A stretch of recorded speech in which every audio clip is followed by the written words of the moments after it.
ദൈവനാമത്തിന് മഹത്വം ഉണ്ടായിരിക്കട്ടെ. പരിശുദ്ധ അമ്മമാതാവ് പ്രത്യക്ഷപ്പെട്ട ഈ അൾത്താരയിൽ നിന്ന് പരിശുദ്ധ അമ്മമാതാവിൻ്റെ പ്രത്യക്ഷീകരണത്തിൻ്റെ സാക്ഷിയായി ഉയർത്തിയതിന് ഈശോയ്ക്കും പരിശുദ്ധ അമ്മമാതാവിനും കോടാനുകോടി നന്ദി പറയുന്നു. എൻ്റെ പേര് റിൻസി. ഞാൻ വരുന്നത് കരുവാറ്റയിൽ നിന്നാണ്. ഞാനൊരു മർത്തോമ ഇടവകാംഗമാണ്. ഞാൻ കൃപാസനത്തെക്കുറിച്ച് സോഷ്യൽ മീഡിയയിലൂടെയാണ് ഞാൻ അറിഞ്ഞത്. പക്ഷേ എനിക്ക് വലിയ വിശ്വാസമൊന്നും ഉണ്ടായിരുന്നില്ല. കൂടുതലും ഞാൻ കൃപാസനത്തെക്കുറിച്ച് അറിഞ്ഞതും ഉടമ്പടിയെക്കുറിച്ച് അറിഞ്ഞതും എൻ്റെ കസിൻ വഴിയാണ്. അങ്ങനെ 2024 ഏപ്രിൽ 10 ഞാൻ കൃപാസനത്തിൽ വന്ന് ഉടമ്പടി എടുത്തത്. ഉടമ്പടി എടുക്കുന്നതിന് മുമ്പ് എൻ്റെ ഉള്ള ജീവിതം 2019 ഞാൻ നേഴ്സിംഗ് പഠനം പൂർത്തിയാക്കിയതിന് ശേഷം 2 വർഷം ഞാൻ ജോലി ചെയ്തിരുന്നു. എല്ലാവരെ പോലെ തന്നെ എനിക്കും വിദേശത്ത് പോയി ജോലി ചെയ്യണമെന്ന് ആഗ്രഹമുണ്ടായിരുന്നു. അങ്ങനെ ഞാൻ ജർമ്മൻ ഭാഷ പഠിക്കാൻ തുടങ്ങി. 2023 എൻ്റെ പഠനം പൂർത്തിയാക്കി. അങ്ങനെ ഞാൻ എക്സാം എഴുതാൻ തുടങ്ങി. ഫസ്റ്റ് അറ്റംപ്റ്റിൽ ഞാൻ ആദ്യ 4 മൊഡ്യൂളും എഴുതിയെങ്കിലും പക്ഷേ എനിക്ക് പാസ്സാകാൻ കഴിഞ്ഞിരുന്നില്ല. പിന്നീട് ഞാൻ 2 മൊഡ്യൂൾ വെച്ച് എഴുതാൻ തുടങ്ങി. അങ്ങനെ ദൈവത്തിൻ്റെ കൃപയാൽ എനിക്ക് 4 മൊഡ്യൂളും പാസ്സാകാൻ കഴിഞ്ഞു. ഞാനൊരു ദൈവവിശ്വാസിയാണ്. ഞാൻ ഞായറാഴ്ചകളിൽ പള്ളിയിൽ പോയി പ്രാർത്ഥിക്കുകയും കുർബാന കൊള്ളുകയും ചെയ്യുമെങ്കിലും എനിക്ക് ദൈവത്തോട് കൂടുതൽ അടുക്കുവാനായിട്ട് കഴിഞ്ഞിരുന്നില്ല. എനിക്ക് ഫുൾ മൊഡ്യൂളുണ്ട്, പേടിക്കാനൊന്നുമില്ല, ഇനി പെട്ടെന്ന് തന്നെ എനിക്ക് ജർമ്മനിയിലേക്ക് പോകാം എന്നൊരു മൈൻഡ് സെറ്റപ്പൊക്കെ ആയി. അതിനുശേഷം ഞാൻ ഒരു ഏജൻസിയിൽ പ്രോസസ്സിങ്ങിന് കൊടുത്തു. അങ്ങനെ ഇൻ്റർവ്യൂവും കോൺട്രാക്റ്റും ഒക്കെ എനിക്ക് വളരെ പെട്ടെന്ന് തന്നെ ലഭിച്ചു. അതിനുശേഷം എനിക്ക് ബഷേഡ് വരാനായിട്ട് ലേറ്റായി. അന്നു മുതലാണ് എൻ്റെ ജീവിതത്തിൽ ഒരുപാട് തടസ്സങ്ങളും പ്രതിസന്ധികളും എനിക്കുണ്ടായത്. ഞാൻ കരയാത്ത ദിവസങ്ങളില്ലായിരുന്നു. അങ്ങനെ ഞാൻ എൻ്റെ കസിൻ വഴി എനിക്ക് ഈ കൃപാസനത്തെക്കുറിച്ച് അറിഞ്ഞ് ഞാൻ ഇവിടെ വന്ന് ഉടമ്പടി എടുത്തു. പക്ഷേ ഉടമ്പടിയിലുള്ള എല്ലാ നിബന്ധനകളും എനിക്ക് പാലിക്കാൻ കഴിയുമോ എന്ന് എനിക്ക് സംശയമായിരുന്നു. കാരണം എന്നെ സംബന്ധിച്ച് ഞാൻ എല്ലാ ദിവസവും പ്രാർത്ഥിക്കും, പക്ഷേ ഈ കാരുണ്യ പ്രവൃത്തികളും പ്രേക്ഷിത പ്രവർത്തനവും എനിക്ക് ചെയ്യാനായിട്ട് കഴിയില്ലായിരുന്നു. പക്ഷേ എൻ്റെ കാര്യം നടക്കണം എന്നതുകൊണ്ട് മാത്രമാണ് ഞാൻ കൃപാസനത്തിൽ വന്ന് ഉടമ്പടി എടുത്തത്. അങ്ങനെ ഞാൻ ഉടമ്പടി എടുത്ത് പ്രാർത്ഥിച്ചു, തിരിച്ചു പോയി. 1.5 മാസം ഞാൻ എല്ലാ കാര്യങ്ങളും ചെയ്തു, പക്ഷെ ഒരു മാറ്റവും ഉണ്ടായില്ല. ഞാൻ എല്ലാ മാസവും ഞാൻ ജർമ്മൻ ഗവൺമെൻറ്റിൽ ഞാൻ മെയിൽ അയക്കുമായിരുന്നു എൻ്റെ പ്രോസസ്സിംഗ് സ്റ്റാറ്റസ് എന്തായെന്ന് അറിയാനായിട്ട്. പക്ഷെ പലപ്പോഴും നെഗറ്റീവ് മാത്രമേ വരാറുള്ളായിരുന്നു.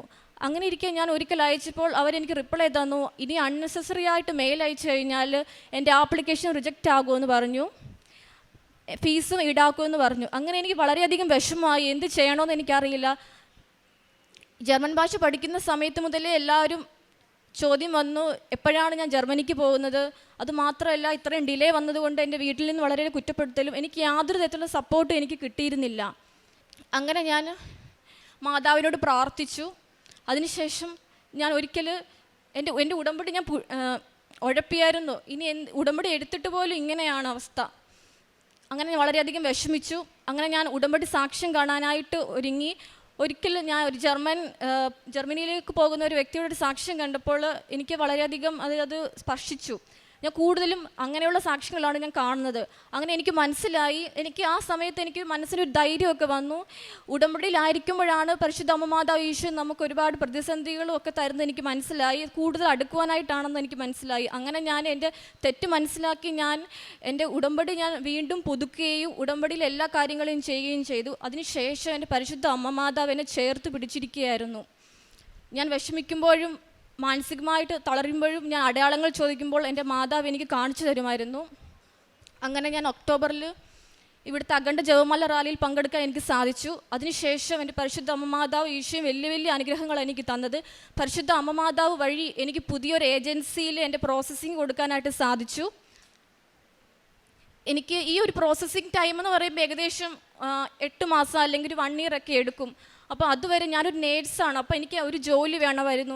എനിക്ക് എഡ്യൂക്കേഷൻ ലോണുണ്ട്. സാമ്പത്തികമായി എൻ്റെ കുടുംബം പിന്നോക്കമാണ്. അതുകൊണ്ട് എനിക്കൊരു ജോലി വേണമെന്ന് ഞാൻ മാതാവിനോട് അപേക്ഷിച്ചു. പരിശുദ്ധ അമ്മമാതാവ് വഴി എനിക്കൊരു ജോലി ലഭിച്ചു. അങ്ങനെ ഞാൻ ജോലിയിൽ പ്രവേശിക്കുകയും അതിൻ്റെ സൈഡായിട്ട് തന്നെ എൻ്റെ പ്രോസസ്സിങ് നടക്കുകയും ചെയ്യുന്നുണ്ടായിരുന്നു. ജോലിയിൽ പ്രവേശിച്ച ശേഷം എനിക്ക് ഉടമ്പടിയിലെ ചില കാര്യങ്ങളൊന്നും എനിക്ക് ചെയ്യാൻ കഴിഞ്ഞില്ല. പക്ഷേ എന്നിരുന്നാൽ പോലും ഞാൻ പ്രാർത്ഥിക്കും. അതുകൂടാതെ തന്നെ ഏറ്റവും ചെയ്തുകൊണ്ടിരുന്നത് മുടങ്ങാതെ തന്നെ ഞാൻ 90 ദിവസം കഴിയുമ്പോൾ എൻ്റെ ഉടമ്പടി പുതുക്കുമായിരുന്നു. അങ്ങനെ ഓരോ ഉടമ്പടി പുതുക്കുമ്പോഴും എൻ്റെ പേപ്പറുകൾ എല്ലാം വന്നുകൊണ്ടിരുന്നിരുന്നു. അങ്ങനെ എനിക്ക് ഒക്ടോബർ 27 VFS അപ്പോയിൻമെൻറ്റ് കിട്ടി. അതിന് മുന്നേ വീണ്ടും എനിക്ക് അഖണ്ഡ ജപമാല റാലി പങ്കെടുക്കാനായിട്ട് കഴിഞ്ഞു. അങ്ങനെ VFS അപ്പോയിൻമെൻറ്റ് കിട്ടി. എൻ്റെ ഓടൊപ്പം തന്നെ 2 കുട്ടികളുണ്ടായിരുന്നു. ഞങ്ങൾ 3 പേരുമാണ് വെച്ചത്. ആ സമയം അമ്മയോട് പ്രാർത്ഥിച്ചു. പക്ഷേ അന്നേരം ഒരു VFS അപ്പോയിൻമെൻറ്റൊക്കെ കിട്ടി എന്ന ചെറിയൊരു അഹങ്കാരമൊക്കെ എനിക്ക് വന്നു. ഇനിയെല്ലാം പെട്ടെന്ന് ഇനി വിസ അടിക്കുക പോകുക എന്നൊരു മൈൻഡൊക്കെ ആയി. അങ്ങനെ ഞാൻ 15 ദിവസം കഴിഞ്ഞിട്ടും എൻ്റെ വിസ ഡിസ്പാച്ച് ആകുന്നില്ല.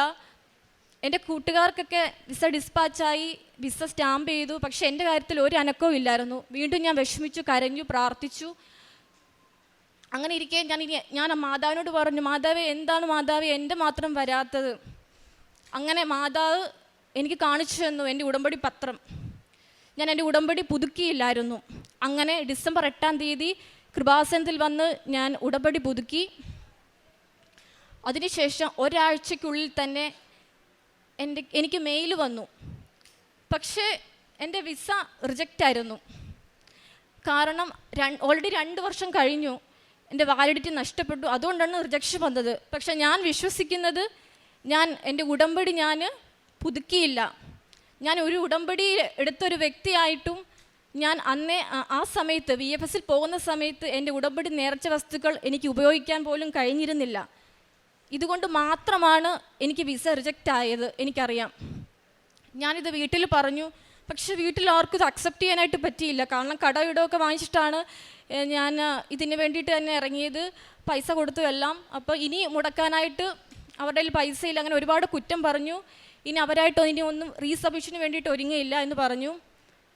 ഞാൻ തന്നെ സ്വന്തമായിട്ട് ചെയ്തോളാൻ എന്നോട് പറഞ്ഞു. ഞാൻ എന്ത് ചെയ്യണമെന്ന് എനിക്കറിയില്ല. കാരണം എനിക്ക് ജോലിയില്ല. അന്നേരം എൻ്റെ ജോലി നഷ്ടപ്പെട്ടിരുന്നു. അങ്ങനെ അമ്മ മാതാവിനോട് പ്രാർത്ഥിച്ചു. എനിക്ക് എന്ത് വന്നാലും ജനുവരി 1 വീക്കിൽ തന്നെ, 2026 ജനുവരി 1 വീക്കിൽ തന്നെ എനിക്ക് വിസ റീസബ്മിഷൻ ചെയ്താലേ പറ്റുള്ളൂ. കാരണം ഫെബ്രുവരി 11 എൻ്റെ നേഴ്സിംഗ് രജിസ്ട്രേഷൻ എക്സ്പയറി ആവുകയാണ്. അതിന് മുന്നായിട്ട് എൻ്റെ വിസ ഡിസ്പാച്ച് ചെയ്ത് എനിക്ക് വിസ സ്റ്റാമ്പ് ചെയ്ത് കിട്ടുകയും ചെയ്യണം. അങ്ങനെ ഞാൻ അമ്മ മാതാവിനോട് 1 വീക്കിൽ ഡേറ്റ് തരാൻ പ്രാർത്ഥിച്ചുവെങ്കിലും മാതാവ് എനിക്ക് 19 തന്നത്. ഞാൻ മാതാവിന് ഒരുപാട് കുറ്റം പറഞ്ഞു. കാരണം 19 തന്നു കഴിഞ്ഞാൽ അതെങ്ങനെ ശരിയാവും? കാരണം വിസ വരാനായിട്ട് 1 മാസം എടുക്കും. ഈ 11 കഴിഞ്ഞ് കഴിഞ്ഞാൽ എന്തായാലും എനിക്ക് റിജക്ഷനേ വരത്തുള്ളൂ. കാരണം എൻ്റെ രജിസ്ട്രേഷൻ എക്സ്പയറി ആവുകയാണ്. എന്നാലും ഞാൻ മാതാവിനെ മുറുക്കി പിടിച്ച് കൊന്ത ചൊല്ലി വിശ്വസിച്ച് പ്രാർത്ഥിച്ചു. അങ്ങനെ 19 VFS അപ്പോയിൻമെൻറ്റ് എനിക്ക് ലഭിച്ചു. അന്നേ ദിവസം എനിക്ക് പോകുവാനായിട്ട് പൈസയില്ല. VFSൽ ഒരു 12,000 രൂപ എറൗണ്ട് അടയ്ക്കണമായിരുന്നു. കാരണം വീട്ടിൽ നിന്ന് എനിക്കിത് ലഭിക്കില്ല. ഞാൻ പലരോടും ചോദിച്ചു, ആരും എനിക്ക് തന്നില്ല. കൂട്ടുകാരോട് ചോദിച്ചു, എല്ലാവരും നോക്കട്ടെ, പറയാം എന്നൊക്കെ പറഞ്ഞുള്ളൂ. തരാമെന്ന് പറഞ്ഞ വ്യക്തി പോലും ആ സമയത്ത് എനിക്ക് ഇല്ല എന്ന് പറഞ്ഞു. ഞാൻ എന്ത് ചെയ്യുന്നു എനിക്കറിയില്ല. വണ്ടിക്കൂലിക്കുള്ള കാശ് മാത്രം എൻ്റെ കയ്യിലുള്ളായിരുന്നു. ഞാൻ രണ്ടും കൽപ്പിച്ച് ദൈവത്തെയും പരിശുദ്ധ അമ്മമാതാവിനെയും വിശ്വസിച്ച് പ്രാർത്ഥിച്ച് ഞാൻ VFSന് പോകാൻ വേണ്ടി ഒരുങ്ങി. എൻ്റെ അക്കൗണ്ടിൽ വെറും 0 ബാലൻസ് മാത്രമേ ഉള്ളൂ. VFSന് അടയ്ക്കാനുള്ള പൈസ പോലും എൻ്റെ കയ്യിലില്ല. ഞാൻ വിശ്വസിച്ച് പ്രാർത്ഥിച്ചു. ഞാൻ എൻ്റെ പാസ്പോർട്ടിൽ ഉപ്പിട്ട് പ്രാർത്ഥിച്ചു. അത് 7ാമത്തെ പേജിൽ ഉടമ്പടി തൈലം കുരിശ് വരച്ച് പ്രാർത്ഥിച്ചു. എനിക്ക് ഇതിൽ തന്നെ എനിക്ക് അമ്മമാതാവ് വിസ അടിച്ച് തരണമെന്ന് പറഞ്ഞു. അങ്ങനെ ഞാൻ പ്രാർത്ഥിച്ചു. ഞാൻ 19 വെളുപ്പിനെ 4:30 എറണാകുളത്തേക്ക് ബസ് കയറി. ഈ വഴിയാണ് പാസ് ചെയ്തത്. അപ്പം കൃപാസന മാതാവിൻ്റെ പള്ളി അവിടെ ആയപ്പോഴും ഞാൻ കുരിശ് വെച്ച് പ്രാർത്ഥിച്ചു. മാതാവേ, എൻ്റെ കയ്യിൽ പൈസ ഇല്ല, ഞാൻ എന്ത് ചെയ്യും? VFSൽ എനിക്ക് പൈസ അടയ്ക്കണം. എല്ലാവരോടും ചോദിച്ചിട്ട് ആരും തന്നില്ല. എനിക്ക് എന്തായാലും VFSൽ പോയി കടം പറയാൻ എനിക്ക് പറ്റില്ല. അപ്പം മാതാവ് എനിക്കിത് പൈസ തന്നേ പറ്റുള്ളൂ. ആ സമയം 5:30 ആയപ്പോൾ ഞാൻ അച്ഛൻ്റെ ഡെയിലി ബ്രെഡ് കൂടിക്കൊണ്ടിരിക്കുകയായിരുന്നു. ആ സമയത്തും ഞാൻ പ്രാർത്ഥിച്ചു, മാതാവേ, എനിക്ക് രാവിലെ 7 മണിയാവുമ്പോൾ എൻ്റെ അക്കൗണ്ടിൽ എനിക്ക് 12,000 രൂപ അമ്മ മാതാവ് എനിക്ക് തരണം. വേറെ വഴിയില്ല. ഞാൻ ആരോടാണ് ചോദിക്കേണ്ടത്? എനിക്കറിയില്ല. അങ്ങനെ രാവിലെ 7 മണിയായപ്പോൾ ഞാൻ അവിടെ എത്തിയപ്പോൾ 7 മണിയായപ്പോൾ പരിശുദ്ധ അമ്മ മാതാവ് എൻ്റെ അക്കൗണ്ടിലേക്ക് 12,000 രൂപ എനിക്ക് തന്നു. അതെൻ്റെ ജീവിതത്തിലെ ഏറ്റവും വലിയൊരു അനുഗ്രഹമായിരുന്നു. അതിനുശേഷം ഞാൻ VFSലേക്ക് കയറി. ആ സമയത്ത് ചെറിയ ചെറിയ തടസ്സങ്ങളുണ്ടെങ്കിൽ പോലും അതെല്ലാം വിശ്വസിച്ച് പ്രാർത്ഥിച്ച് ഞാൻ മുന്നോട്ട് നീങ്ങി. ആ സമയത്ത് ഞാൻ ഉടമ്പടി ഉപ്പൊക്കെ ഇട്ട് പ്രാർത്ഥിച്ചു. എല്ലാ കാര്യങ്ങളും ഞാൻ മാതാവിൽ സമർപ്പിച്ചാണ് എല്ലാ കാര്യങ്ങളും ചെയ്തത്. അങ്ങനെ ഒരു മുടക്കം കൂടാതെ ഞാൻ എല്ലാം ചെയ്തു കഴിഞ്ഞു. ഞാൻ അന്നേരവും പ്രാർത്ഥിക്കും, മാതാവേ, 11 മുമ്പ്, ഫെബ്രുവരി 11 മുമ്പ് തന്നെ എൻ്റെ വിസ എനിക്ക് തരണം, അല്ലെങ്കിൽ ഇത് ശരിയാവില്ല. എനിക്ക് റിജക്ഷൻ വരും എന്നൊക്കെ ഞാൻ മാതാവിനോട് പറയും. അങ്ങനെ ഞാൻ എല്ലാ ദിവസവും 7 ദിവസം, ഒരു ദിവസം 7 പ്രാവശ്യം ഞാൻ പ്രത്യക്ഷ പ്രാർത്ഥന ചൊല്ലി പ്രാർത്ഥിക്കും. ഞാൻ അമ്മയോട് പറയും, അമ്മയെ കാണുന്നതിന് മുമ്പേ ഈശോ എനിക്ക് എൻ്റെ ജർമ്മൻ സർട്ടിഫിക്കറ്റ് തന്നു. പക്ഷേ ജർമ്മനി പോകാനുള്ള വിസയും ടിക്കറ്റും എൻ്റെ പരിശുദ്ധ അമ്മ മാതാവ് വഴി എനിക്ക് ലഭിക്കണം. അങ്ങനെ ഞാൻ ഉറച്ച് വിശ്വസിച്ച് പ്രാർത്ഥിച്ചു. വെറും ഒരാഴ്ചക്കുള്ളിൽ എൻ്റെ വിസ എനിക്ക് മെയിൽ വന്നു. എൻ്റെ വിസ സ്റ്റാമ്പ് ചെയ്ത് എനിക്ക് കിട്ടി. എനിക്ക് വലിയ സന്തോഷമായി. ഞാൻ എന്താ പറയേണ്ടത് എനിക്കറിയില്ല. ഒത്തിരി പേര് എന്നെ കളിയാക്കിയിട്ടുണ്ട്, വീട്ടുകാരുൾപ്പെടെ. ഒത്തിരി മാനസികമായിട്ട് ഞാൻ തളർന്നിട്ടുമുണ്ട്. ഒത്തിരി നന്ദി പറയാണ് ഈശോയ്ക്കും മാതാവിനോടും. അതിനുശേഷം എനിക്ക് ടിക്കറ്റ് ലഭിക്കാനായിട്ട് ഞാൻ ഫെബ്രുവരി 23 തന്നെ എനിക്ക് 25-ാം തീയതി എനിക്ക് ടിക്കറ്റ് മാതാവ് എനിക്ക് തരണമെന്ന് ഞാൻ പ്രാർത്ഥിച്ചു. അപ്പം മാതാവ് എനിക്ക് 23-ാം തീയതി പരിശുദ്ധ അമ്മ മാതാവ് ഈശോയും എനിക്ക് ടിക്കറ്റ്, ജർമ്മനിയിലേക്ക് പോകാനുള്ള ടിക്കറ്റ് തന്നു. ഇതാണ് എൻ്റെ ഒന്നാമത്തെ സാക്ഷ്യം. രണ്ടാമത്തെ സാക്ഷ്യം, എനിക്ക് ദേഹസംബന്ധമായ അസുഖങ്ങൾ വരുമ്പം ഒക്കെ ഞാൻ ഉടമ്പടി നേർച്ച വസ്തുക്കൾ ഉപയോഗിച്ച്, തൈലം ഉപയോഗിച്ച് എപ്പോഴും പ്രാർത്ഥിക്കുമായിരുന്നു. അങ്ങനെ എനിക്ക് സൗഖ്യപ്പെടും. ഈ 2 കാര്യങ്ങളാണ് എനിക്ക് മാതാവ് ഈശോയും വഴി ലഭിച്ച അനുഗ്രഹം. പ്രേക്ഷിത പ്രവർത്തനമായിട്ട് ചെയ്തുകൊണ്ടിരുന്നത് പത്രം എല്ലാവർക്കും കൊടുക്കുമായിരുന്നു. അതോടൊപ്പം തന്നെ ഞാൻ അച്ഛൻ്റെ ഡെയിലി ബ്രെഡ്, ചൊവ്വാഴ്ചയിലുള്ള ഉടമ്പടി ധ്യാനം, ഈശോയുടെയും മാതാവിൻ്റെയൊക്കെ ഓരോ വീഡിയോസ്, വചനങ്ങൾ, ഇതൊക്കെ ഞാൻ പ്രേക്ഷിത പ്രവർത്തനമായിട്ട് ചെയ്യുമായിരുന്നു. സ്റ്റാറ്റസൊക്കെ ഇടുമായിരുന്നു. കാരുണ്യ പ്രവൃത്തിയായിട്ട് ഞാൻ ഓൾഡ് ഏജ് ഹോമിൽ പോകും. അവിടെയുള്ള ആൾക്കാരോടൊക്കെ സംസാരിക്കുകയൊക്കെ ചെയ്യും. ഫുഡൊക്കെ വാങ്ങിച്ചു കൊടുക്കും. ഉടമ്പടി വഴി എനിക്ക് ആത്മീയ ജീവിതത്തിൽ ലഭിച്ച അനുഗ്രഹം, എനിക്ക് വചനങ്ങൾ, എനിക്ക് നേരത്തെ വലിയ വചനങ്ങളൊന്നും എനിക്കറിയില്ല. അപ്പം ഉടമ്പടി എടുത്തതിന് ശേഷമാണ് എനിക്ക് ബൈബിൾ ഞാൻ കൂടുതൽ വായിക്കാൻ തുടങ്ങിയതും വചനങ്ങൾ എനിക്ക് പറയാനും ഒക്കെ സാധിച്ചത്. പിന്നെ ഞാൻ നേരത്തെ കുറച്ച് ദേഷ്യമൊക്കെ ഉള്ള ഒരാളാണ്. ഇപ്പം ഏകദേശം കുറച്ചൊക്കെ മാറിയെന്നാണ് എനിക്ക് തോന്നുന്നത്. പിന്നെ കൂടുതൽ നേരം പ്രാർത്ഥിക്കാനൊക്കെ എനിക്കൊരു ഉറച്ച വിശ്വാസമുണ്ട്. ഇനി ഏത് പ്രതിസന്ധി വന്നാലും എൻ്റെ ഈശോയും മാതാവും എൻ്റെ കൂടെയുണ്ടെന്ന് എനിക്ക് മനസ്സിലായി. കാരണം എന്ത് തകർച്ച വന്നാലും എൻ്റെ ഈശോ എന്നെ കൈപിടിച്ചുയർത്തും. വേദനയിൽ ഞാൻ കരയുമ്പോൾ എൻ്റെ കണ്ണീര് എൻ്റെ പരിശുദ്ധ അമ്മ മാതാവ് തുടയ്ക്കുന്ന എനിക്ക് ഉറച്ച വിശ്വാസം എനിക്ക് ഉണ്ട്. ഇതാണ് എനിക്ക് എൻ്റെ പരിശുദ്ധ മാതാവും ഈശോയും വഴി ലഭിച്ച അനുഗ്രഹം. നന്ദി അമ്മേ. കഴിഞ്ഞ കാലങ്ങൾ നിങ്ങൾ ഓർക്കുകയോ പരിഗണിക്കുകയോ വേണ്ട. ഇതാ ഞാൻ പുതിയ ഒരു കാര്യം ചെയ്യുന്നു, അത് മുളയെടുക്കുന്നത് നിങ്ങൾ അറിയുന്നില്ലേ? ഞാൻ വിജനദേശത്ത് ഒരു പാതയും മരുഭൂമിയിൽ നദികളും ഉണ്ടാക്കും. യെശയ്യാ പ്രവാചകൻ്റെ പുസ്തകം 43-ാം അധ്യായം 18-19 വചനങ്ങളാണ്. പലപ്പോഴും നമ്മുടെ ജീവിതത്തിൽ നമ്മൾ കഴിഞ്ഞു പോയ കാര്യങ്ങളിൽ ജീവിക്കുന്നവരാവാം.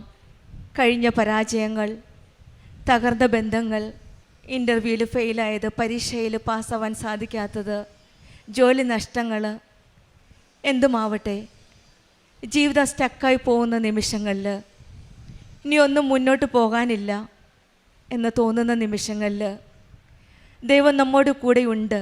പെർഹാപ്സ് നിശബ്ദനായി ദൈവം നമ്മളിൽ പ്രവർത്തിച്ചുകൊണ്ടിരിക്കുകയാണ്. അതുകൊണ്ടാണ് യെശയ്യാ പ്രവാചകൻ പറയുന്നത്, അത് മുളയെടുക്കുന്നത് നിങ്ങൾ അറിയുന്നില്ലേ എന്ന്.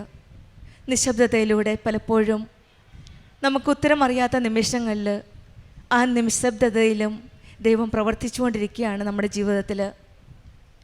ഇന്നത്തെ പ്രതീക്ഷകളെ തടയാതെ എനിക്കിനി ഒന്നും നടക്കാനില്ല, ചെയ്യാനില്ല എന്ന് കരുതുമ്പോൾ വചനത്തിലൂടെ ദൈവം പറയുന്നത്, ഇതാ ഞാനൊരു പുതിയ കാര്യം ചെയ്യാൻ പോകുന്നു എന്നാണ്. ഞാൻ വിജനദേശത്ത് ഒരു പാതയും മരുഭൂമിയിൽ നദികളും ഉണ്ടാക്കുന്ന ദൈവമാണ്. പരിശുദ്ധ അമ്മയാണ് നമ്മുടെ കരം പിടിച്ച് ഓരോ കാര്യങ്ങളിലും ഇടപെട്ട്, ഒരുപക്ഷെ ജോലി നഷ്ടപ്പെട്ടവരാവാം, ഇൻ്റർവ്യൂവിൽ ഫെയിലാവാം, ഈ ഏത് അവസ്ഥയിലുമാവാം, പുതിയ വഴിയിലേക്ക് നമ്മളെ കൈപിടിച്ച് നടത്തുന്നത് പരിശുദ്ധ അമ്മയാണ്. നമ്മുടെ ജീവിതത്തിലും എല്ലാം നഷ്ടപ്പെട്ടു, ഇനി എങ്ങോട്ട് എന്ന് തോന്നുന്ന നിമിഷത്തിൽ പുതിയ വഴി തുറന്നു തരുന്നത് പരിശുദ്ധ അമ്മയാണ്. ദീർഘകാല രോഗമാണെങ്കിലും, ജോലിയില്ലായ്മയാണെങ്കിലും, തകർന്ന വിവാഹ ബന്ധമാണെങ്കിലും, എന്തു തന്നെ ആയാലും ഒരു പുത്തൻ പ്രതീക്ഷയിലേക്ക് പരിശുദ്ധ അമ്മയാണ് നമ്മുടെ കരം പിടിച്ച് മുന്നോട്ട് നയിക്കുന്നത്. ആത്മീയമായി വരേണ്ട ജീവിതമാണ് നമ്മൾ ജീവിക്കുന്നതെങ്കിൽ ജീവജലത്തിൻ്റെ നദിയാകുന്ന ഈശോയിലേക്ക് പരിശുദ്ധ അമ്മ, കൃപാസനം അമ്മയാണ് നമ്മെ ഓരോരുത്തരെയും നയിക്കുന്നതെന്ന് നമുക്കും വിശ്വസിക്കാം.